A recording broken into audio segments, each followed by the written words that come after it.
So for our problem in Norton's theorem, we have a 10 volts and R1 4 ohms, R2 2 ohms, R3 5 ohms, and we have an RL of 3 ohms. And we are required to get the Rn, In, IL. So for this circuit, we have a formula of Rn is equals to R3 plus the parallel of R1 and R2. So we will just plug in their values. So for R3, we have 5 ohms of R3, then multiply it with 4 ohms of R1 and 2 ohms of R2, that is parallel. So we will get the 6.33 ohms. And for our second circuit, we will have a formula of In is equals to I times 2 over 2 plus 5. Then we will use Ohm's law, the VIR. So the current is equals to voltage over resistance. So we will just plug in the value of volts of 10, then the resistance. It will be equivalent to 1.84 amps. Then for our In is equals to current times 2 plus 2 is equals over 2 plus 5. So we will then distribute the 1.84 amps of current, then times it with 2 over 2 plus 5, and we will have the 0.525 amps of In. Then for our In, we will just distribute the In. Our In will be 0.525 times 6.33 over 6.33 plus 3, and we will get a 0.56 amps of IL.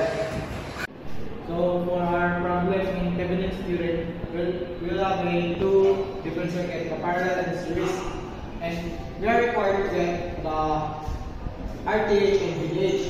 So for our RTH, we will input our parallel resistor, the 4 ohms and 4 ohms. Then we will add the 8 ohms of resistance. Then the 4 resistor will be parallel to 10 ohms of a resistor.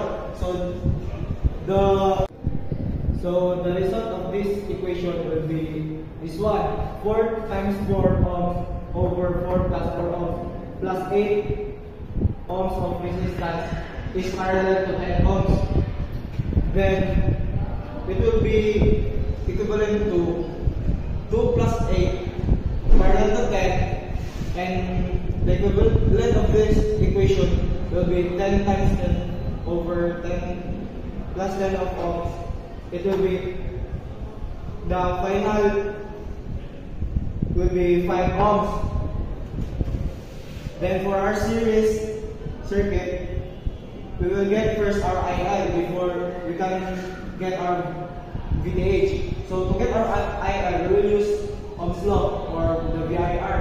So current is equals to voltage over resistance, and it will be 0.5 amperes.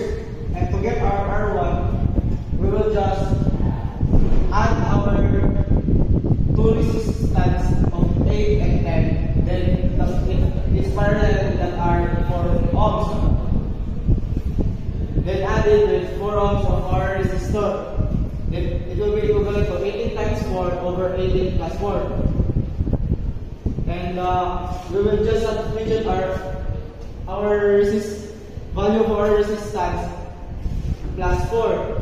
Then the answer will be 80 over 11. And to get our I1, we will just use Ohm's law or the VIR. So we have a 20 volts over our R1 is 80 over 11. So we'll just plug in our 80 over 11, and we will get the value of 2.75 amperes of our I1. And for our R2, we will just add our resistance 8 plus 10 plus 4, and it will be equivalent of 22. So for our I2, our 4 ohms of resistance multiplied by I1 over R2. So we will just plug in our I1 and R2. The value of our I1 is 2.75 amps and for our R2 is 22. So we will get 0.5 amps of I2. So for our VTH, we will just multiply our I2 and our voltage. Not voltage, our resistor. So 0.5 times 10 is equals to 55 volts.